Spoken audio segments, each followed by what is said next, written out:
Hello, Justice Warriors.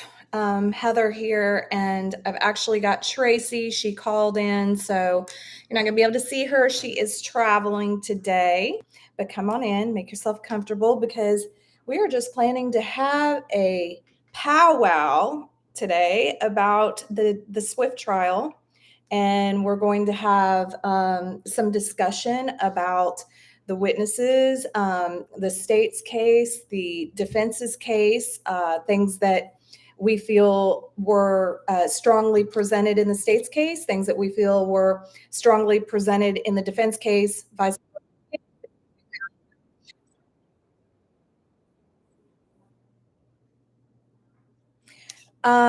when you come in, if you don't mind muting, because I don't know.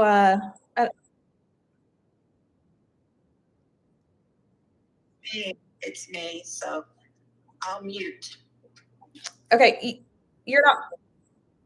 You're not. Um, I don't know.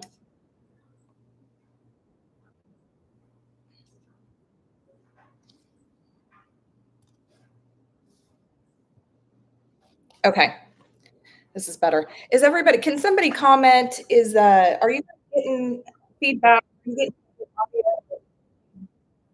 Double audio. Tracy is. on the video? No, I'm getting when I say something and then I hear it. Okay, okay. All right. Take two. This is the thing about live. We always have so much trouble with live. All right, so we're going to discuss the state's case, and we're going to discuss the defense's case, and we're going to, at the end of going over the trial, we're going to start discussing some of the behind the scenes, some of the discussions that I've had with some of the jurors since the trial concluded. I was actually contacted last night via Facebook by one of the jurors who wanted to talk to me. And I had also had a chance to speak with a couple jurors before they left yesterday. So we're going to go ahead and start with opening statements. Okay. Um, I felt like the state came out swinging with their opening statements. It was bold. It was, and I think maybe a little too bold because it seems that they kind of backpedaled a little bit and they weren't so sure at the end, and that didn't look good. I think to me at least, and to some of the people I had discussion with, and then later the jurors, um, the fact Danny Goodman came out saying that David Swift stomped Karen's head into the floor of the garage and then loaded her body up into the back of her vehicle and then dumps her body at the cemetery and then drops the car off on the side of the road, goes back to the house, somehow picks everything up. Um, Danny admits in his General Goodman admits in his opening statements that you're not going to get DNA, you're not going to get fingerprints, you're not going to get any real evidence in this case. They were really, I think, just I could tell that. Oh, they say I'm breaking up. Tracey, am I breaking up on you? You are every so often, but that was me because I'm on the road and it was reception or not. I am on site. Okay. We're on the bars, but I am traveling, so you do break up a little bit. I do hear it, Okay. but not as much now as you were. Okay. Okay. All right. You want me to jump in here a little bit about what I'm saying, or thank you on Just yeah, let's go. I want to do this in chronological order. I really want to just kind of step by step. Right now, I want to focus on opening statements. Tracey, was and I do, I want to get your input as well. You have to say about statements. And I would also like to have, we're going to take this so slow. There's no telling how long this live could go. Because, okay, so the opening statements, and he came out swinging, made a lot of really bold statements. If everything he said in those opening statements is true and he could back it up, then they would have had the case, hands down, because those opening statements were pretty pretty solid. They just, yeah, fantastic. Great story. It was a great story. They did a great job of putting the story together, and I know I was like, oh shit, is this real? Is this really, is this the truth? So I'm sitting here listening. I'm waiting for the evidence to back up those opening statements. Okay, so Tracy, what was your? Yeah, there was stuff left out. We don't need to talk about what was left out. Specifically, what they said. How did you feel? Was there anything that just jumped out at you? What were you feeling when General Goodman finished with his opening statements? I think automatically, due to the fact that Karen was so well healthy and jog and taught an exercise class, and the fact that when we did go to that home and we investigated in that home, and I noticed that when you come down from the house, that the garage is down several steps. And those steps were reversed on the treads and the risers. So you have to take a longer step down to get there. And how is he going to be able to get from the house down those long, small treads? So I know his foot didn't fit on it. How is he going to carry her down those steps, number one? And number two, because the dogs, she could have rolled right out of there and been out of there. And I don't see how he was going to catch somebody that is so, I just don't see him catching her and throwing her on the ground in the garage and then stomping. I just don't see it. Right. It was a fantasy to me. I agree, but I mean, plain and simple, their opening statements were they were good, and I felt I was worried because I thought, my God, is this real? It was believable. It was until we started getting into the evidence. So, of course, Daniel Taylor came on he came up and gave his opening statement, and I mean, I feel like all Daniel really needed to do was get up there and say, bullshit. Bullshit. Because the fact of the matter was that the evidence was not there to back up what they were saying. Daniel knew that. Daniel knew that from, he had seen the evidence, he had seen the discovery, so he knew. So, Daniel's basic statement was, hey, David Swift did not kill his wife. He was physically injured. He had a bad knee. They were claiming that he had stomped her head into the ground. But there's no DNA. There's no evidence there. So, essentially all Daniel said was, I expect you, the jury, to look at the evidence and decide whether the evidence is there to back up what the state is claiming occurred here. And that was really all he needed to say. So, I have a question for you. Mm-hmm. The line between circumstantial evidence and theory, fantasy, where is that line crossed or separated? Well, I mean, circumstantial evidence can be anything. I mean, it's a witness statement. Even from what I understand, I mean, even something uh, as solid as DNA or fingerprints is considered, to some degree, circumstantial evidence. Um, I don't like to get caught up on the labels of the evidence because it's just confusing. I mean, either the evidence proves beyond a shadow of doubt that he did it, or it doesn't. And sometimes collectively, you can take all these pieces and put them together, and it makes a very solid.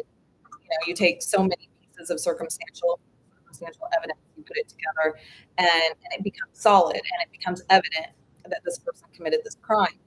But if there's any pieces, if you're relying strictly on circumstantial evidence, if there's any pieces of that puzzle that are missing, that are um, pretty vital to uh, to bringing it all together and proving it, then you've got a problem. So, um, day one, hold on a second. I don't know. I'm getting a call on Facebook. I'm trying to ignore it. Hey, can you guys hear Tracy when she's talking? Can somebody let me know? Are you guys hearing her okay?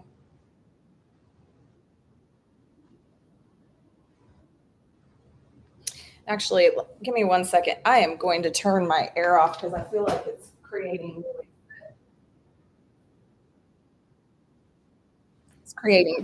background noise that might make it a little bit more difficult to hear. Um, but okay, so moving past the closing arguments and getting into uh, some of the witnesses. Let's talk about some of these witnesses. With the state witnesses, we had the first responders, of course, that testified. Oh no, they're not hearing you, Tracy. And everybody's just saying audio is bad. Okay, can they hear me now? Is that good? Is that better? Say butterfly if you can hear me. Butterfly. If you can hear Tracy, say butterfly.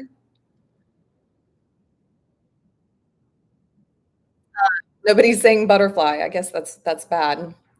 Um, You can just repeat the question that I asked you. okay. All right. That'll work. All right. So we had our first responders that testified. As Brandon Alexander was one of them. So here was my problem. We had Heath Walker. We had Brandon Alexander. Brandon Alexander. Woo, guys. I know I saw the comments. Everybody's like, that is one sexy cop. He was good looking. I didn't even realize that man was that good looking. I noticed it too. So anyway, Brandon, keep it up. But but Brandon testified that he showed up and that initially when he arrives, and if I get any, okay, so special case says butterfly. She can hear you, Tracy. So Brandon says that when he arrived, the door is locked on the car, and they did observe the car. He observed the flat, all of that. Heath Walker comes after Brandon. Brandon testifies that he left because he got another call, and Heath Walker stayed. Um, then Brandon Walker says when he comes back, I believe he went to the Swift home with David. They recovered the key back. They got in. He testifies that the driver's side seat was back, that he got into the vehicle and that he did not have to move the seat. So I want to talk about my thoughts on that. And so there's a little bit of confusion. There's just so many things going on here. about whether the seat was actually moved back because that information was okay. I'm maybe getting confused. We haven't gotten Terry. We got to slow down a little bit. uh, we got to slow down a little bit because we haven't gotten that. So we'll talk about that a little later. But the thing about Brandon Walker and the seat being back, okay, I had heard that um, that there was a point where David had actually looked and moved the seat, looked underneath the driver's seat. I don't know how accurate that is, so don't hold me to that. However, even if the seat was back, here's my problem with that. It doesn't prove that it was David. I do think it's very possible that somebody did drive that car there rather than end up off. Yes. Yes. Plus, there was no fingerprint evidence found in that car, so how did he move the seat back? Well, there just wasn't any evidence anywhere. But even if we took that as fact, it still doesn't prove that it was David. It takes okay, let's hypothetically, let's say it was back. Well, it would take a great deal of speculation to say it was David. Well, how do you know it was David? Um, some of our persons of interest in our investigation were quite tall. So I don't really feel that there is a need to argue the point of whether the seat was back or not, because that still doesn't prove it was David. And there are still other possibilities of people who were as tall, if not taller than David. So that does nothing for me. And who did have DNA from in the vehicle. They had like two or three different female DNA that was Right. And we'll get into the DNA stuff here a little later because I've got a whole lot more. I'm trying to keep this very organized, which is difficult for me sometimes because there's so much information floating around in my head that it's hard for me to stay on track. And I'm trying to make this podcast very focused so that we can just go down it. And it essentially um, this is our summary of the whole thing from day one. So probably it's going to be pretty long line here. But so after Brandon Alexander testified, he says these things. Um, Heath Walker comes up, and Heath, I felt bad for him. I felt kind of bad for him. I know they said that he had some strokes. Uh, uh, their stories just didn't line up. Heath Walker's testimony conflicted with Brandon Alexander's testimony. And it kind of looked like, it kind of made it look like there may have been a period of time that neither of them were there at the beginning. Brandon says he left, Heath Walker stayed. Heath Walker says when he left, he left, Brandon Alexander was still there. There was just a lot of, and I understand you also have to remember that this is, 12 years, 13, 13 years later almost. So, um, I understand, memories, whatever, get jumbled. We did have some of that. I think there was some, there definitely were some witnesses that I think really were just having a little bit of trouble remembering. But then there were some that just kind of conveniently had like selective amnesia. can I interject? Yes, please do. Okay, and we are talking about the seat, the fact that it could, the other man came on and kind of may have countered that. But we've got to remember, everybody's got to remember, people went out to that site of where the car was. It wasn't a death investigation.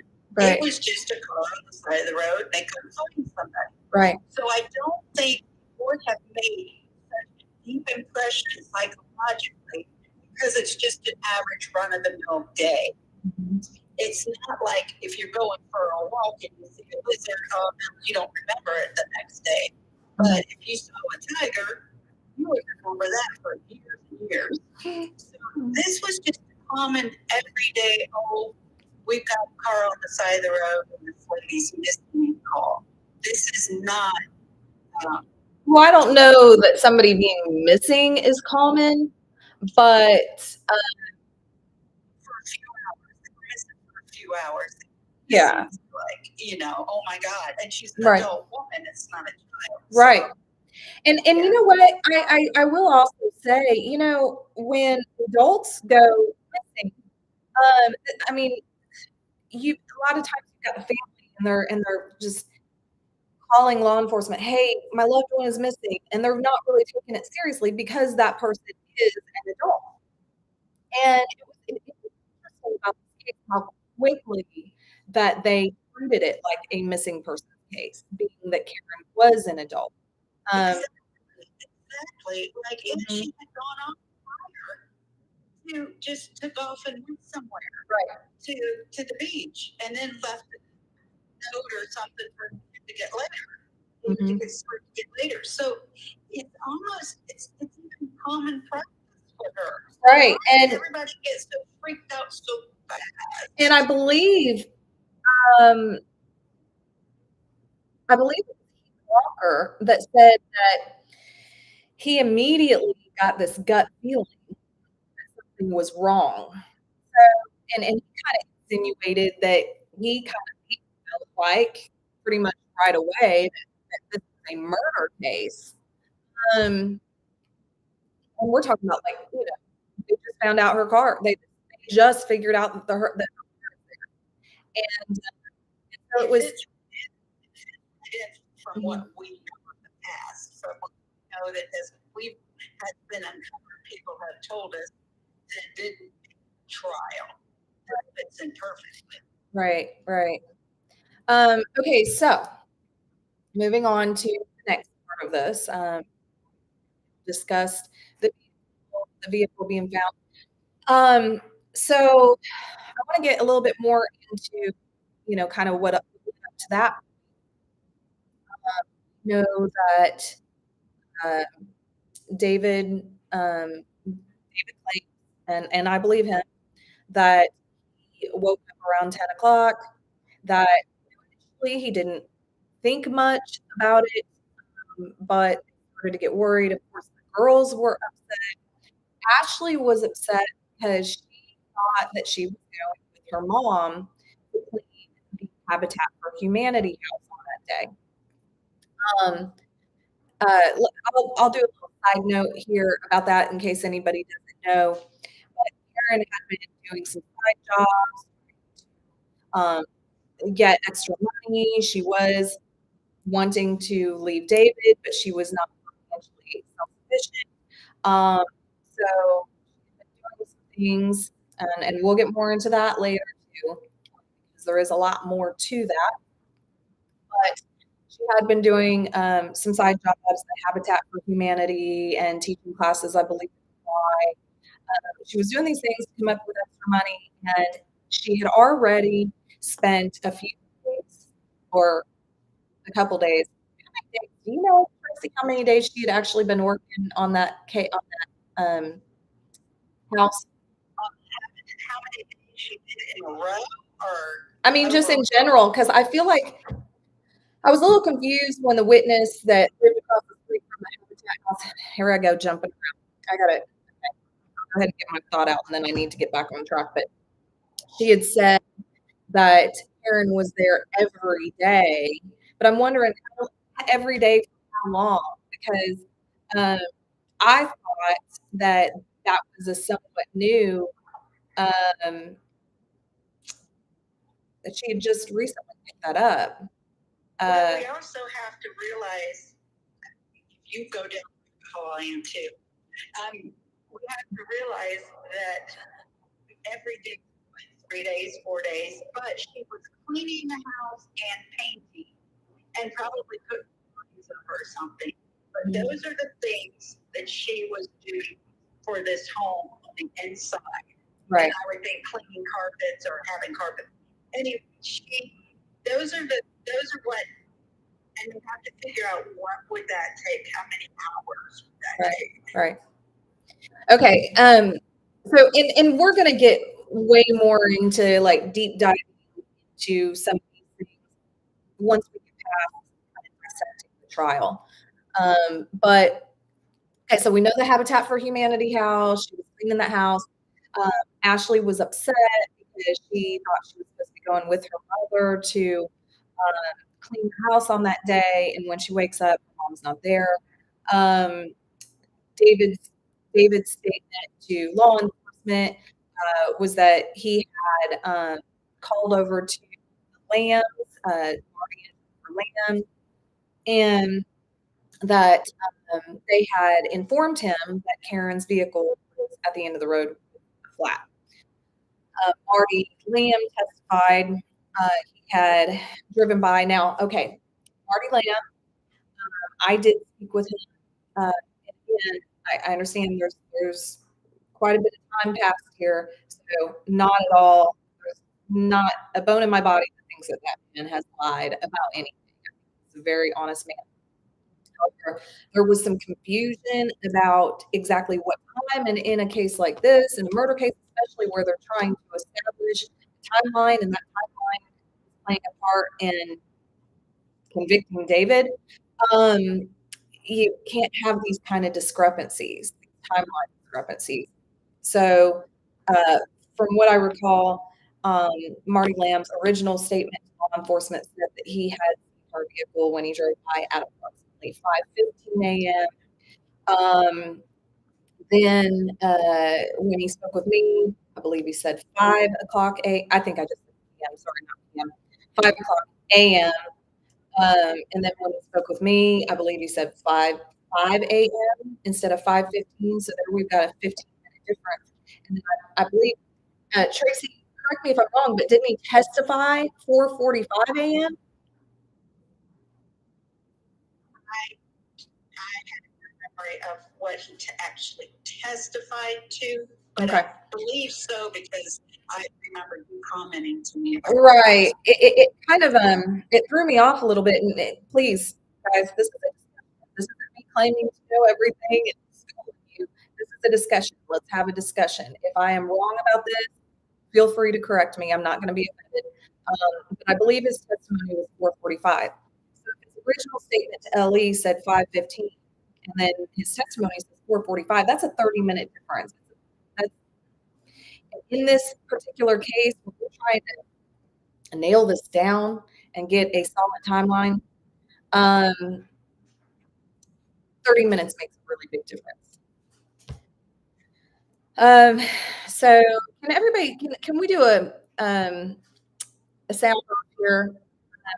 What's my sound like? Are you guys hearing me? Because I keep getting every once in a while somebody sends me a message that says that they're having trouble understanding or having trouble hearing me.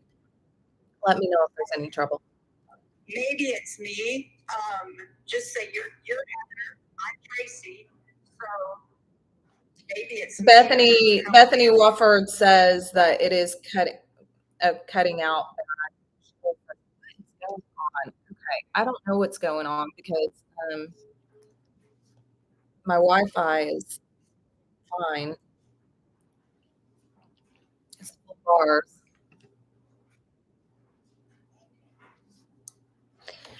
So I don't know. I guess I just keep going. Everybody can at least. That's frustrating. Okay, guys, I'm gonna cut this. I don't know what to do. I really don't know what else to do. I'm gonna go ahead and end this. We're 29 minutes in. I'm going to end it and I'm going to set it up another way and come back and try it another way. We'll be right back. Commercial break.